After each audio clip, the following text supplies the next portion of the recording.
அனைவருக்கும் இனிய வணக்கம். நான் உங்கள் மதுரை ராமகிருஷ்ணன். வாழ்க்கையை நம்ம வாசிப்பின் மூலமாகவும் தேடுதலின் மூலமாகவும் நல்ல சிந்தனையின் மூலமாகவும் நமக்குள் இருக்கக்கூடிய இந்த குழந்தைத்தன்மையை மீட்டெடுத்து வாழ்க்கையை மகிழ்ச்சியாக உற்சாகமாக இந்த நாளை இனிய நாளாக வாழ்ந்து விட மாட்டோமா என்கிற ஒரு மிகப்பெரிய முயற்சி தான் இந்த நிகழ்ச்சியினுடைய மாபெரும் நோக்கம்னு சொல்லாங்க. அது என்ன சார்? வாழ்க்கையை குழந்தைத்தன்மையோடு வாழுதல்.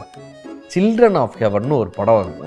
இந்த உலக சினிமாக்களில் எல்லாரும் சொல்லக்கூடிய ஒரு ஈரானிய மூவி சில்ட்ரன் ஆஃப் ஹெவன். அந்த படத்தில் அண்ணன் என்ன பண்ணுவார், தங்கையோடைய ஸ்லிப்பரை தொலைச்சிடுவான். அந்த ஸ்னிக்கர்ஸ்னு சொல்லக்கூடிய கால் செருப்பை தொலைச்சிடுவான். இந்த கால் செருப்பை யாரோ எடுத்துகிட்டு போயிடுவாங்க. இப்போ அண்ணனும் தங்கச்சியும் ஒரே ஷூவை போட்டு மாறி மாறி அந்த ஸ்கூலுக்கு போகணும். இதுதான் அந்த படத்தினுடைய கதையே. காலையில் தங்கை ஸ்கூலுக்கு போயிட்டு அந்த ஷூவை கொடுப்பாங்க. இவன் வேகமாக அந்த ஷூவை பிடிச்சிட்டு வேகமாக போகணும் ஸ்கூலுக்கு. இப்படி ஒரே ஒரு ஷூவை வச்சு அண்ணனும் தங்கையும் எப்படி மாறி மாறி சமாளிக்கிறாங்க. இப்போ தங்கை ஒரு நாள் சொல்லுவா, நான் வேணா அப்பா கிட்ட கேட்டு பார்க்குறேன், இந்த மாதிரி தொலைஞ்சிருச்சு, எனக்கு வாங்கி தாங்கப்பா, இன்னொரு செருப்பு வாங்கி தாங்கன்னு கேட்குறேன் அப்படின்னு தங்கை சொல்லுவா. அண்ணன் சொல்லுவான், வேணாம் அப்படின்வான். ஏன் சொன்னால் அப்பா உன்னைய திட்டுவாருன்றதுனால தானே நீ வேணான்னு சொல்கிறேன். இப்போ அந்த அண்ணனாக இருக்கக்கூடிய குழந்தை ஒரு வார்த்தை சொல்லுவாங்க, அப்படி இல்லை, அப்பா திட்டுவாருன்றதுனாலையோ எதுக்காகவோ இல்லை, அப்பா கிட்டே காசு இல்லை, நமக்கு வாங்கி தரவும் முடியாமல் அதை சொல்லவும் முடியாமல் அப்பா கஷ்டப்படுவார், அந்த இடத்துக்கு நம்ம அப்பாவை தள்ளிடக்கூடாதுன்னு ஒரு இடத்த இந்த குழந்தைகளினுடைய மேன்மையை காட்டிய ஒரு படமாக இந்த சில்ட்ரன் ஆஃப் ஹெவன் இருக்குங்க. இந்த செருப்பை யார் எடுத்துகிட்டு போனாங்கன்னு கண்டுபிடிச்சிருவாங்க.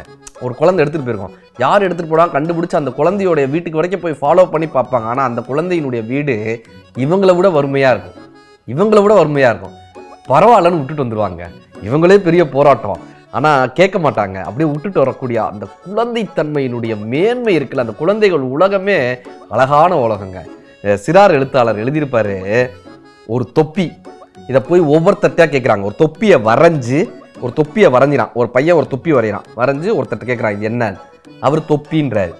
இன்னொருத்தட்ட கேட்குறான், அவர் கருப்பு தொப்பி அப்படின்னாரு. இப்படியே ஒவ்வொருத்தட்டையா, நீங்கள் சொல்கிறது தப்பு, அப்புறம் கருப்பு தொப்பி, அதுவும் தப்பு, ஒருத்தர் தொப்பியின் படம் அப்படின்னாரு, அதுவும் தப்பு. இப்படி ஒருத்தர் கேட்கும்போது இன்னொரு குழந்தைகிட்ட கேட்குறான், இது என்னன்னு? அவன் யானை அப்படின்னா. யானையாண்டு இவங்க 3 பேரும் பார்க்குறாங்க, அங்கே எங்கடா யானை இருக்குன்னு. ஏன்னா இது குழந்தைகள் வரைந்த ஓவியம், அதில் எல்லாமே சாத்தியம். எல்லாமே சாத்தியம் தாங்க. இந்த குழந்தைகள் உலகத்தில் எல்லாமே சாத்தியம். கூழாங்கல்னு ஒரு படம் வந்துச்சு, அருமையான படம். அந்த கூழாங்கல்ல ஒரு காட்சி வச்சிருப்பாரு. அந்த அப்பா பையன்கிட்ட கேட்பாரு, உனக்கு அம்மா பிடிக்குமா அப்பா பிடிக்குமாடான்னு. ஏன்னா இவங்க 2 பேரும் சண்டை போட்டிருப்பாங்க. அம்மா அவங்க அம்மா வீட்டுக்கு போயிருக்கோம், சண்டை போட்டு அவங்க அம்மா வீட்டுக்கு போயிருக்கோம். இவங்க அப்பா இவனை கூட்டிட்டு அந்த வீட்டுக்கு போகக்கூடிய காட்சி தான் இந்த படமே, மொத்த படமே அவ்வளோதான். அந்த படத்தில் இந்த பையன்கிட்ட ஒரு சீனில் கேட்பாரு, உனக்கு அம்மா பிடிக்குமா அப்பா பிடிக்குமான்னு. அந்த பையன் எதுவுமே இல்லாமல் ஒரு பொம்மையை எடுத்து பையில் எடுத்து வைப்பாங்க. என்ன தெரியுமா அர்த்தம்? தன்னுடைய தங்கை அம்மாவிடம் இருக்காங்க, நீங்கள் 2 பேரும் என்ன வேணாலும் சண்டை போட்டு போங்கடா, எனக்கு என் தங்கச்சியை ரொம்ப பிடிக்கும்டான்னு அந்த தங்கச்சிக்காக ஒரு பொம்மையை எடுத்து ஸ்கூல் பேக்கில் வைப்பாங்க. அப்படி ஒரு காட்சி வச்சிருப்பாரு. இப்படி இந்த குழந்தைகளுடைய உலகம் அத்தனை அற்புதமானதுனால தான் கவிக்கு எழுதியிருப்பாரு, புத்தகங்களே சமர்த்தாக இருங்கள், குழந்தைகளை கிழித்து விடாதீர்கள். குழந்தைகளே ஒரு புத்தகம், அதனிடம் காகித குப்பைகளை ஏன் திணிக்கிறீர்கள்? குழந்தைகள் நட்சத்திரங்களினுடைய மொழியை வாசிக்க தெரிந்தவர்கள். குழந்தைகள் எழுத்துக்குள் இருக்கக்கூடிய அர்த்தங்களை போன்றவர்கள். அவர்களிடம் எழுத்துக்களை திணிக்காதீர்கள். சார், ஜென்ல ஒரு அருமையான ஒரு கதை வரும். ஒரு ராஜா என்ன பண்றாரு, படையில் இருக்கக்கூடிய ஒவ்வொரு யானையினுடைய எடை என்னன்னு கண்டுபிடிக்கணுன்ற. யானையினுடைய எடை, இப்போ அந்த காலத்தில் இந்த வெயிட் மிஷின்லாம் கிடையாதுல்ல, யானையினுடைய எடையை எப்படா கண்டுபிடிக்க முடியும்னு எல்லாரும் யோசிக்கிறாங்க. அவ்வளோ பெரிய அறிஞர்களால் கூட கண்டுபிடிக்க முடியல. ஒரு சின்ன குழந்தை, நான் கண்டுபிடிச்சு சொல்கிறேன்னா, நீ எப்படிமா கண்டுபிடிப்பேன்? நான் கண்டுபிடிச்சு சொல்கிறேங்க அப்படின்னு இந்த குழந்தை என்ன பண்ணியிருக்காங்க, ஃபஸ்ட்டு ஒரு படகு தண்ணியில், அந்த ஊரில் இருக்கக்கூடிய ஒரு ஏரியில் ஒரு படகை நிப்பாட்டி அந்த படகுல யானையை நிப்பாட்டியிருக்காங்க. யானை அப்படியே அந்த படகுல முங்கும்ல, அந்த படகு இறங்கும்ல, யானையோட வெயிட்டுக்குள்ளே இறங்கும்ல, அப்போ ஒரு மார்க் போட்டு வச்சுக்குது அந்த குழந்தை. ஒரு மார்க் போட்டு வச்சுட்டு இந்த யானையை வெளியேற்றி இந்த பெரிய பெரிய கல்லா, 1 கிலோ கல்லுன்னு வச்சுக்கோங்களேன், ஒரு உதாரணத்துக்கு 1 கிலோ கல்லா ஒரு 100 கல் அங்கே போன உடனே, அல்லது ஒரு 200 கல் அல்லது ஒரு 300 கல் அதில் அப்படியே அடுக்கி வச்ச உடனே அந்த படகு கரெக்டாக இறங்கிக்கிட்டே வருதா, அந்த கோட்டுக்கு நேராக வந்த உடனே இந்த யானையினுடைய எடை 250 கிலோ, இந்த யானையினுடைய எடை 500 கிலோ, இந்த யானையினுடைய எடை இத்தனை கிலோன்னு வரையறுக்கக்கூடிய எளிமையான சிம்பிள் டெக்னிக் இவ்வளவுதாங்கன்ட்டு அந்த குழந்தை கற்றுக் கொடுத்துட்டு போச்சான். பெரிய பெரிய அறிஞர்களுக்கு தெரியல ஒரு யானையினுடைய எடை எப்படா கண்டுபிடிக்கிறதுன்னு. சிம்பிளா நமக்கு தெரிந்த உலகத்தை வைத்து பிரச்சனைகளுக்கான தீர்வுகளை குழந்தைங்க கொடுத்துட்டு போயிடுவாங்க. நாம என்ன தெரியுமா பண்றோம்? நம்ம தான் பெரிய அறிவாளின்ட்டு குழந்தைகளுக்கு நாம தீர்வு கொடுப்போம். ஒரு தாத்தா இப்படி பார்க்கில் உட்காந்துருந்தார், பேரனை கூப்பிட்டு போனார். தாத்தாக்கள்னாலே நொய்யு நொய்யுன்னு எதையாவது சொல்லுவாங்கல்ல, நாங்கள்லாம் அந்த காலத்தில் அப்படின்னு ஆரம்பிச்சாங்கன்னா பேரை பதறுவாங்க. இந்த தாத்தா என்ன பண்ணுறாரு, பக்கத்தில் புதுசாக கல்யாணமான தம்பதியினர் உட்காந்துருந்தாங்க. சும்மா இல்லாமல் இவர் சொன்னார், ஏண்டா அவங்களுக்கு அவங்க வீட்டில் பையனே இல்லையா, அவங்க வீட்டில் குழந்தை இல்லையா, நீ போறியா அப்படின்னாரு. நீ போறியா அப்படின்னாரு. உடனே அதை பார்த்துக்கிட்டே இருந்த அவங்களும் வந்து சிரிச்சுக்கிட்டே கேட்டாங்க, ஆமாண்டா தங்கம், எங்கள் வீட்டில் குழந்தை இல்லை, நீ வரியா அப்படின்னு அவங்க சிரிச்சுக்கிட்டே, நீ வரியா அப்படின்னாங்க. இந்த பையன் எப்படியே வந்து, உங்கள் வீட்டில் தாத்தா இருக்காரா அப்படின்னு கேட்டிருக்காங்க. உங்கள் வீட்டில் தாத்தா இருக்காரா அப்படின்னு. இல்லை அப்படின்னு இருக்காங்க. தயவு செஞ்சு இந்தால கூப்பிட்டு போங்க, எங்களால் வச்சு சமாளிக்க முடியலை, இவரை கூட்டிகிட்டு போங்க, உலகம் எங்கள் குடும்பம் சந்தோஷமாக இருக்கும் அப்படின்னா. நாம் குழந்தைகளினுடைய உலகத்திற்கு போவதை விட்டுவிட்டு குழந்தைகளை எப்படிதான் நம்ம உலகத்துக்கு கூட்டு வருதுன்னு யோசிச்சுக்கிட்டு இருக்கோம். ஏன் சார் நம்ம குழந்தை உலகத்துக்கு போனோம்? நீங்கள் யோசிச்சு பாருங்க, நம்ம உலகத்தில் ஏன் தெரியுமா சண்டை வருது? அடையாளங்களின் மூலமாக தான் சண்டை வருது. இப்போ கணவனுக்கும் மனைவிக்கு ஏன் சண்டை வருது? இப்போ கணவன் சொல்கிறாருன்னு வச்சுக்கோங்களேன், இந்த பாருமா உடம்ப நல்லா பார்த்துக்க, பிரச்சனை எல்லாம் உடம்ப நல்லா பார்த்துக்கன்னு சொன்னால் பிரச்சனையே கிடையாது. நான் கணவன் அஸ் அ ஹஸ்பண்ட் நான் சொல்கிறேன், எனக்கு உன் உடம்புல அக்கறை இருக்குது, ஸோ நீ வந்து அஸ் அ ஹஸ்பண்டாக நான் சொல்கிறேன், நீ படுத்தேன்னா நாளைக்கு யார் வேலை பார்ப்பாங்க? அஸ் அ ஹஸ்பண்டாக உன் உடம்பை பார்த்துக்க வேண்டிய கடமை எனக்கு இருக்குன்னு சொன்னால் அந்த அம்மா கோவம் வந்துடும். கரெக்டா?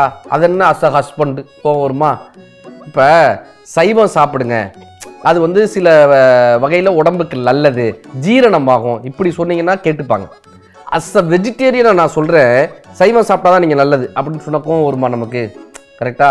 நாட்டை சுத்தமாக வச்சுக்கோங்கப்பா, உங்கள் இடத்த சுத்தமாக வச்சுக்கோங்கப்பா, நல்லபடியாக வச்சுக்கோங்கப்பான்னு சொன்னால் எல்லோரும் கேட்பாங்க. நான் சிங்கப்பூரில் இருந்தப்ப அந்த நாட்டை எப்படி திரும்ப வச்சுருந்தாங்க, இந்த நாட்டை நீங்கள் எப்படி திரும்ப வச்சுருக்கீங்கன்னு சொன்னால் கோவம் வந்துடும். கரெக்டாக? அஸ் அன் 85 years old நான் என்ன தெரியுமா சொல்கிறேன் அப்படின்னா, ஓல்டாகவே இருக்கு அப்படின்ட்டு போயிடுவாங்க. நமக்கு எல்லாத்துக்குமே ஒரு அடையாளம் இருந்துக்கிட்டே இருக்குங்க.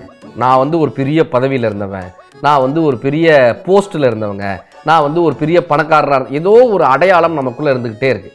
அதனால் நம்ம பண்ணக்கூடிய அல்லது பேச்சில் இருக்கக்கூடிய எல்லா விஷயத்துலையும் அந்த அடையாளம் வந்து நிற்கிது. இந்த அடையாளங்கள் என்ன ஆகுது? ஈகோவா, அகந்தையாக மற்றவர்களுக்கு தெரியுது.